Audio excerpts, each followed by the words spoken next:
Hello, moi c'est Marie. Je suis expatriée et je partage ici ma vie à l'étranger. Tout a commencé quand j'ai quitté la France pour vivre aux États-Unis, où j'ai rencontré des amis et une famille pour la vie. De Nashville à Hawaï, de l'eau transparente des Caraïbes aux montagnes majestueuses du Canada, ma passion pour les voyages, mais surtout pour la vie à l'étranger, n'a cessé de grandir. En 2019, j'ai requitté la France pour vivre à Dublin, en Irlande. Je partage avec vous mes aventures, ma vie, mes storytime, mes vlogs. Bienvenue sur ma chaîne. Hello à tous, c'est Marie, j'espère que vous allez bien. Moi je suis super contente de vous retrouver dans cette nouvelle vidéo qui est une vidéo sur comment devenir étudiant d'échange aux États-Unis. Donc comment faire ce que moi j'ai fait, vivre un an là-bas et aller au lycée américain dans une famille d'accueil et tout ça. Je reçois énormément de questions maintenant chaque jour sur ce que j'ai fait, sur l'expérience, comment faire, en fait vraiment les étapes pour pouvoir faire cette expérience. Et du coup dans la vidéo d'aujourd'hui et la vidéo de samedi, je vais répondre à toutes vos questions, je vais vous expliquer étape par étape comment devenir étudiant d'échange aux États-Unis. Donc voilà, j'espère que ça vous plaira. La raison pour laquelle il y aura deux vidéos, c'est parce que je pense que ça va être très long et que dans une seule vidéo c'est beaucoup trop.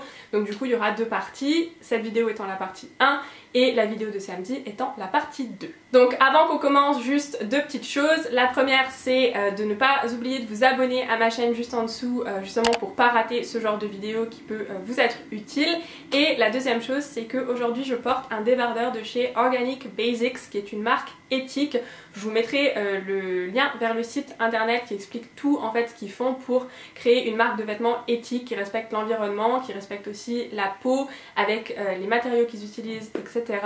Donc j'ai un petit code promo pour vous, je vous mettrai ça soit sur l'écran, soit dans la boîte de description et je vous mettrai aussi mon lien d'affiliation. Donc c'est un lien, si jamais vous commandez sur ce lien, enfin via ce lien, je touche des commissions. Donc si vous voulez me soutenir sur ma chaîne et tout ça, c'est un bon moyen de le faire tout en achetant des vêtements éthiques et donc bon pour l'environnement et pour vous. Donc voilà, je vous mettrai ça dans la boîte de description. Alors c'est parti pour cette vidéo, je vous conseille de prendre quand même peut-être un bloc-notes ou votre ordi pour prendre des notes parce qu'il va y avoir beaucoup de détails dans la vidéo, notamment sur les étapes à suivre, etc. Et ça risque de faire beaucoup à la fin de la vidéo, vous allez peut-être pas vous souvenir de tout en détail et donc ça vous évitera de re-regarder la vidéo. Je sais que vous m'aimez bien mais ça va peut-être vous saouler au bout d'un moment de m'entendre répéter les mêmes choses. Donc voilà, peut-être prenez des notes, prenez aussi peut-être un truc à boire parce que ça va être un peu long même si c'est en deux parties. Donc la première étape déjà c'est de savoir ce que vous avez envie de faire. Il faut savoir si vous voulez partir un an en immersion aux États-Unis comme moi, si vous voulez partir un semestre, si vous voulez faire ça pendant le lycée, après le lycée, si votre but c'est d'apprendre que l'anglais ou si c'est de faire aussi un échange culturel. Est-ce que vous avez envie d'être en famille d'accueil? Est-ce que vous avez envie d'être plutôt dans un dortoir avec d'autres étrangers? Est-ce que vous avez envie d'aller au lycée américain? Ou est-ce que vous avez envie plutôt juste d'apprendre l'anglais dans une école d'anglais à l'étranger et par exemple de faire des cours d'anglais le matin et d'avoir toutes vos après-midi de libre pour visiter? Il y a vraiment plein de formules que vous pouvez trouver sur internet et je pense que déjà avant de se lancer dans le monde d'internet qui est immense avec plein d'options et de choix, c'est bien d'avoir une idée de ce que vous avez envie de faire selon votre âge, vos aspirations, vos intérêts, les résultats que vous voulez avoir à la fin de l'expérience. Il faut un petit peu faire un pré-tri avant de se lancer parce que sinon vous allez vous noyer parmi toutes les options, les choix, les budgets qu'il y a sur internet et ça risque un petit peu de vous... vous allez plus savoir vers où respirer quoi. Donc moi ce que je vous conseille c'est déjà d'avoir au moins une idée un peu vague de ce que vous avez envie de faire. Et la deuxième chose qui est hyper importante, c'est de connaître votre budget. Il faut, si vous êtes mineur, si vous n'avez pas 18 ans ou même si vous venez juste d'avoir 18 ans, il faut en parler avec vos parents. Il y a très peu de personnes à 18 ans qui ont 10 000 € d'économiser sur leur compte bancaire et qui peuvent juste se payer l'expérience comme ça. Donc il va bien falloir trouver le budget quelque part et bon il faut pas se le cacher, la plupart des étudiants d'échange, moi inclus, c'est nos parents qui payent et donc il faut impérativement leur en parler avant de se faire plein de films dans nos têtes pour savoir si c'est possible à réaliser et surtout ce qui est possible de réaliser, quel est le budget qu'on a, comment on peut travailler ensemble pour avoir le bon budget. J'avais fait toute une vidéo avec ma maman notamment sur cette question du budget, donc je vous mettrai ça dans la boîte d'infos aussi. Je vais vous mettre toutes les ressources dont je parle dans la boîte de description en dessous de la vidéo, pour que vous ayez déjà nos conseils à nous et puis que ça vous donne un petit peu une idée de ce à quoi il faut penser et comment vous pouvez faire pour économiser l'argent.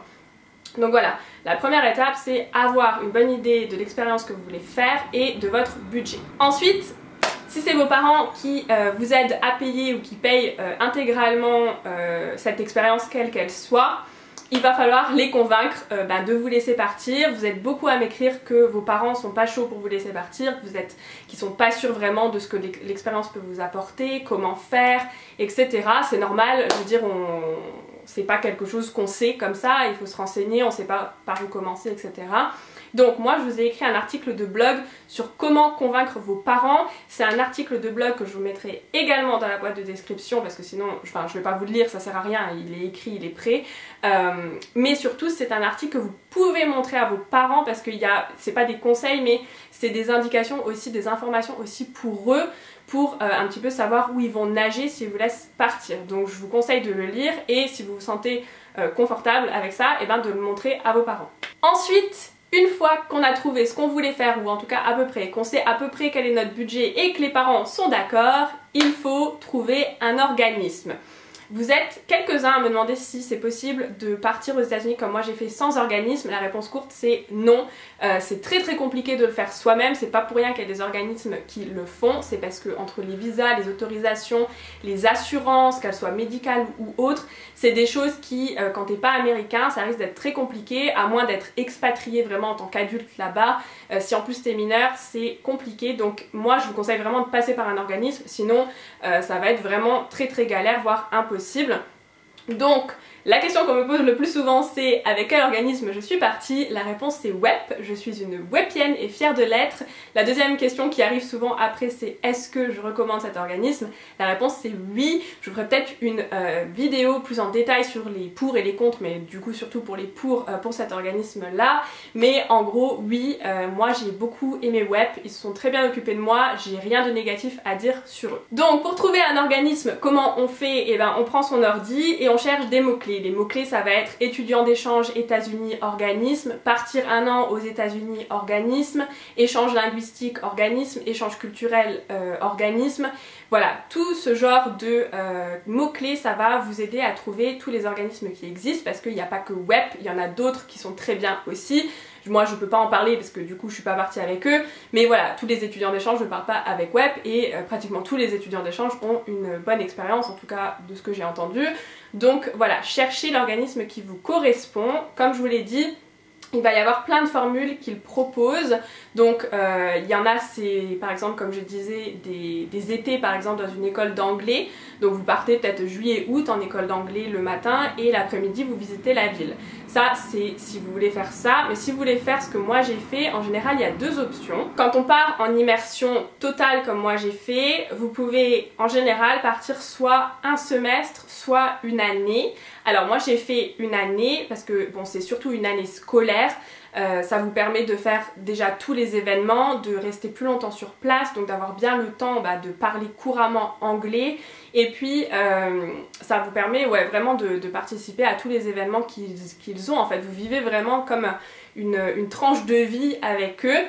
Si vous n'avez pas les moyens, c'est souvent le problème, si vous n'avez pas le budget, vous pouvez partir aussi un semestre. Alors moi je vais vous dire ce que j'en pense, mais ça n'engage que moi et je vous encourage à partir qu'un semestre si c'est tout ce que vous pouvez faire entre guillemets. Vaut mieux partir un semestre que ne pas partir du tout, mais il faut être conscient des inconvénients du fait de partir qu'un semestre.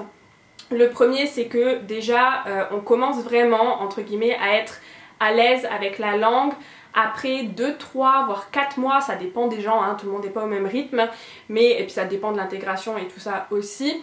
Mais du coup, si vous partez qu'un semestre, en fait, le jour où il va falloir repartir et revenir en France, c'est un peu le jour où vous allez vraiment commencer à être à l'aise et du coup, vous n'allez pas vous n'allez pas avoir envie de repartir et ça va peut-être un peu vous casser dans vos progrès.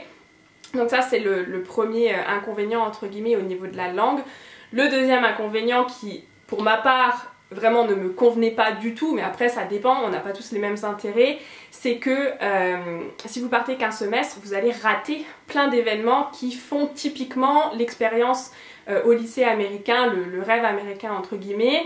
Par exemple, si vous partez le premier semestre, vous allez arriver donc à la rentrée, donc vous allez faire homecoming, vous allez faire Thanksgiving et Noël, mais vous allez rater tout ce qui est bal de promo et tous les événements donc de senior, donc des terminales que moi j'avais fait. Je vous mettrai aussi les vidéos en boîte de description. Les trips, les voyages et tout ça qu'on fait, vous allez rater la cérémonie de remise des diplômes, donc voilà. Et pareil, si vous partez que le deuxième semestre mais que vous partez pas le premier semestre, vous allez rater homecoming, Thanksgiving, Noël et tout ça qui sont des événements vraiment big chez eux, donc, et Halloween aussi. Donc du coup, voilà, ça a un petit peu ses inconvénients, mais après comme je disais, vaut mieux faire ça que ne rien faire du tout bien évidemment. Après ça n'engage aussi que moi, il y a peut-être des gens qui n'en ont rien à faire de participer au bal de promo ou à la cérémonie de remise des diplômes, et il y a peut-être des gens comme moi, pour qui c'est très important de le faire, enfin c'était du coup très important de le faire. Ça dépend des intérêts personnels, des préférences, etc. Mais voilà, c'est pour vous donner un petit peu une idée de ce que ça peut faire de partir un semestre ou une année. Alors bien sûr, tout ça c'est aussi une question de budget, donc comme je vous le disais, il faut en parler avec vos parents ou avec vous-même si c'est vous qui payez. Mais vous êtes nombreux à me demander s'il y a des bourses qui existent. Alors je ne sais pas si les organismes proposent des bourses. À mon époque, je crois pas que ça existait, mais maintenant que j'y pense, je me dis que peut-être. Mais je suis pas sûre. Ce qui est sûr, c'est qu'il faut voir avec l'organisme directement. C'est des questions qu'il faut poser au début avant de choisir l'organisme même. Et puis vous pouvez aussi demander à votre maire, donc de votre commune, ou au conseil général ou régional, parce que parfois ils ont des budgets pour justement aider les étudiants, les lycéens à faire ce genre d'expérience. Alors je vous dis pas que ça va marcher, peut-être que en plus avec le contexte actuel il n'y a peut-être plus les budgets, mais des fois ça coûte rien de tenter, de passer un coup de fil, de demander si ça se fait, d'écrire une lettre. Voilà, ça peut peut-être vous prendre 2 heures, mais s'ils vous filent 200 €, 100 €, ben c'est toujours ça le prix. Donc voilà, ça c'est mes petits conseils pour le budget. Donc une fois que vous avez trouvé votre organisme avec le bon budget, que vous avez tout réglé, ce qu'il faut savoir c'est que c'est pas fini, c'est loin d'être fini même, et surtout que c'est pas parce que vous avez choisi un organisme que l'organisme va vous choisir. C'est-à-dire que les organismes ne laissent pas partir non plus n'importe qui aux États-Unis, notamment par rapport à l'âge, à la maturité, à l'indépendance et à la débrouillardise aussi. Il faut savoir que quand vous partez, une fois que vous êtes arrivé à l'aéroport à Paris, ou à Lyon peut-être, Paris en tout cas pour moi, et que vous montez dans l'avion, vous êtes tout seul jusqu'à ce que vous arriviez dans la famille d'accueil. Et comment vous dire que après vous êtes aussi tout seul avec vous-même, et que si votre niveau d'anglais est ok mais pas exceptionnel, ça va peut-être être galère au début, et il faut un peu avoir les épaules solides pour supporter ça, pour réussir à se faire sa place, à s'intégrer et tout ça. Donc les organismes vont en quelque sorte trier, je sais pas un très joli mot, mais en gros trier les personnes qu'ils pensent capables de vivre cette expérience et les personnes qu'ils pensent ne pas être capables de le faire. Il faut savoir que les organismes, ce qu'ils veulent pas, c'est envoyer quelqu'un qui au bout de 2 mois va dire moi j'ai le mal du pays, je veux rentrer en France, et que cette personne en fait ait pris la place de quelqu'un d'autre qui voulait vraiment partir. Donc c'est aussi compréhensible et c'est bien normal. De toute manière il faut bien faire un tri comme on peut, et du coup c'est l'organisme qui va vous choisir, et ça se fait via notamment un entretien. Donc moi j'avais passé un entretien avec WEP, donc je pense que c'est toujours le cas, je pense qu'ils font toujours comme ça. Je vous mettrai donc la vidéo que j'ai fait sur mon entretien, j'explique dans quelle langue il était, quel genre de questions on m'a posé, les exercices qu'il y avait à faire, etc. Donc vraiment tout le déroulement de l'entretien. Je vous mettrai ça dans la boîte de description, et je vous mettrai aussi mon blog que j'avais à l'époque, c'est un blog Skyrock, donc c'est vraiment la génération d'avant. Mais du coup c'est marrant parce que j'écrivais vraiment en même temps que l'expérience, donc ça vous donnera vraiment mon point de vue sur le moment de tout ça. Je vous mettrai ça aussi en boîte de description. Ensuite, une fois que vous avez eu la superbe réponse, que l'organisme vous a choisi, oh my god, je m'en souviens, c'est comme si c'était hier, c'était trop génial, j'étais tellement excitée de partir. Il faut savoir que vous pouvez avoir la réponse de l'organisme vraiment finalement que quelques mois avant de partir, donc ça peut vraiment s'enchaîner une fois que vous avez la réponse de l'organisme. Une fois que vous avez la réponse positive, il faut savoir que c'est l'organisme qui va se charger de plein de choses, et c'est aussi pour ça que les prix sont élevés, parce qu'ils font vraiment le boulot pour vous, et ils vous permettent aussi de vivre cette expérience que indépendamment vous ne pourriez peut-être pas vivre. Donc par exemple, ils s'occupent d'acheter les billets, il s'occupe de vous trouver une famille. Donc la façon dont ça fonctionne, c'est que l'organisme français a un organisme correspondant américain. Bien souvent même il travaille avec plusieurs organismes américains parce que c'est pas toujours les mêmes organismes partout aux États-Unis, c'est un très grand pays, donc il y a des organismes qui sont présents qu'à l'ouest par exemple ou qu'au sud, donc il travaille avec plusieurs organismes américains et c'est donc l'organisme américain qui va se charger de vous trouver un lycée et une famille. Il faut savoir qu'on peut vous appeler début août pour vous dire: on t'a trouvé une famille, tu pars fin août, t'as 25 jours pour faire tes bagages et prévenir ta famille que tu t'en vas. Donc voilà, ça peut aussi aller très vite. Et donc c'est l'organisme qui se charge de ça. C'est aussi eux qui se chargent des assurances. Donc vous allez avoir, enfin avec WEP à l'époque, on avait une petite carte d'assurance médicale parce qu'il faut être assuré, on peut pas partir un an comme ça aux États-Unis en faisant du sport au lycée et tout ça sans être assuré médicalement, sachant que là-bas c'est vraiment des frais qui sont énormes. Et donc voilà, c'est vraiment eux qui se chargent de tout ça et vous, votre rôle c'est de gérer un petit peu les choses administratives que seuls vous pouvez faire. Par exemple, l'exemple parfait c'est le visa. Donc vous allez devoir faire remplir des formulaires un peu sur internet, donc sur les sites officiels américains. Donc là c'est pareil, tout est en anglais, donc c'est pour ça aussi que l'organisme vérifie que vous avez un niveau qui est pas trop mauvais, parce que c'est des choses très importantes, des papiers administratifs vraiment où vous signez que vous n'avez pas menti et tout ça, et qui sont en anglais. Donc si vous n'avez pas un niveau d'anglais suffisant, bah, ça va être un peu galère. Donc l'organisme vous explique comment faire, donc les bons liens, etc. Moi je me souviens que WEP il nous avait vraiment très bien guidé, il nous avait aussi dit combien il fallait rajouter de frais parce que à chaque fois que vous demandez un papier en fait il faut payer à l'ambassade ou sur les sites officiels américains. Donc c'est des frais qui se rajoutent par rapport au prix de départ, on est bien d'accord? Et donc une autre chose, c'est donc le visa que vous allez devoir aller chercher comme un grand ou une grande à l'ambassade tout seul. Donc quand vous allez à l'ambassade à Paris, donc l'ambassade américaine, vous allez devoir avoir un petit entretien avec une dame ou un monsieur américain qui va vous poser plein de questions et en anglais bien sûr, hein, parce que sinon c'est pas drôle. Et il va falloir répondre, c'est des entretiens qui sont très sérieux, il faut pas se planter, sinon pas de visa, pas d'États-Unis, hein. Là on est clair et net. Donc pour ma part, WEP nous avait très bien briefé. Moi je me souviens, je suis allée à l'ambassade, j'étais un peu, tu sais, t'es toujours un peu stressée, mais j'étais pas angoissée de la mort là, à me dire je vais jamais partir. Et il nous avait, voilà, il m'avait vraiment très bien aidé, briefé, il t'explique comment ça va se passer et tout ça. Donc tout ça c'est un petit peu le côté administratif qu'il va falloir faire tout seul, mais avec l'assistance et le soutien de l'organisme. Et donc avant de passer aux étapes suivantes dans la partie 2, le dernier point que je vais aborder ici c'est les conséquences sur votre scolarité en France. Alors, ce qu'il faut savoir, c'est que déjà, quand vous partez aux États-Unis, le diplôme que vous allez avoir à la fin, si vous faites par exemple une terminale aux États-Unis, donc vous êtes senior, ce n'est pas un diplôme qui vaut en France. Donc par exemple, vous ne pouvez pas faire votre seconde en France, votre première en France et dire je fais ma terminale aux États-Unis et quand je reviens, je vais à la fac. Non, il va falloir faire votre parcours scolaire entier en France, seconde, première, terminale, quoi qu'il arrive. Peu importe que vous partiez après la première, avant la première, ça ne change rien. Peu importe l'année que vous faites aux États-Unis, le niveau dans lequel vous êtes, il va falloir faire vos 3 années complètes en France.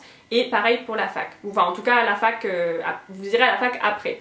Mais pour ce qui est du lycée, c'est comme ça. Donc par exemple, si vous voulez partir après la seconde, vous allez faire votre seconde en France, passer les examens s'il y en a en France, et ensuite vous allez partir un an aux États-Unis. Vous serez très probablement dans un niveau équivalent de la seconde parce qu'en fait c'est comme si vous redoubliez le niveau. On va pas vous faire passer en première aux États-Unis. Vous allez refaire l'année de seconde que vous avez fait en France, mais aux États-Unis avec tout ce que ça implique, toutes les différences que ça implique. Mais du coup vous allez être seconde, ce qui est l'équivalent de sophomores. Donc au lycée américain vous avez les freshmen, c'est comme les troisièmes, les sophomores c'est comme les secondes, les juniors c'est comme les premières et les seniors qui sont comme les terminales. D'accord, donc quand ils sont seniors ils passent aussi une sorte d'examen comme le bac, mais vous ne pouvez pas passer votre bac français aux États-Unis dans sa version américaine et ensuite revenir en France et aller à la fac. Non, il faut d'abord passer le bac en France ou le passer après, mais vous pouvez pas faire c'est pas un substitut en fait. Donc si vous partez après la première, donc vous faites votre première en France. Vous allez partir aux États-Unis, vous allez refaire une première en général, donc vous allez être sophomore, non, vous allez être juniors, pardon. Et une fois que vous avez fini votre année de junior aux États-Unis, vous allez revenir en France et être terminale en France et passer le bac en France. Quand vous partez après la seconde ou après la première française, ça implique que quand vous revenez, vous réintégrez un lycée français. Et donc, moi, je vous conseille de demander à votre lycée français si c'est ok de faire ça. Avant de vous engager et d'avancer les frais, demandez à votre lycée français si quand vous allez revenir, vous allez pouvoir réintégrer le lycée, parce que sinon, vous allez avoir un petit problème quand vous revenez. Quand vous partez après la terminale, ça veut dire que vous passez votre bac en France, en tout cas dans la version du bac que moi j'ai passé. Je sais qu'il y a des réformes qui sont en cours, donc je ne sais pas trop quelle matière vous allez passer en quelle année. Là, je ne suis pas vraiment au courant de toutes ces nouvelles réformes. Mais en plus, j'habite plus en France, donc j'ai pas les infos. Mais du coup, si vous passez votre bac en terminale, vous allez le passer en France, donc vous faites votre année de terminale, vous passez votre bac. Une fois que vous avez votre bac, donc vous avez votre bac en juin-juillet, au mois d'août ou au mois de septembre, vous partez aux États-Unis et vous allez refaire une année de terminale là-bas, donc vous allez être senior aux États-Unis, donc vous allez être l'équivalent des terminales. Et quand vous revenez en France au mois de juin en général, vous allez intégrer une fac ou des études supérieures de toutes sortes que vous voulez faire, peu importe. Là, dans ce cas-là, je vous conseille de poser la question à la fac que vous voulez intégrer, comment ça se passe pour les inscriptions quand vous avez pris une année d'échange entre. Parce que à mon époque, on m'a déjà posé la question, ça n'a rien changé pour moi. Moi, j'ai passé mon bac en France, je suis partie aux États-Unis. Quand je suis rentrée, j'étais sur le site d'inscription à la fac, je me suis inscrite et la fac m'a acceptée et c'était tout. Il n'y avait pas plus de problèmes ou de questions que ça. Mais je sais que les sites d'inscription à la fac ont changé, les méthodes d'inscription, de choix, de sélection des étudiants et tout ça a changé. Il y a eu pas mal de problèmes l'année dernière ou l'année d'avant par rapport à ça, enfin en tout cas d'inquiétudes.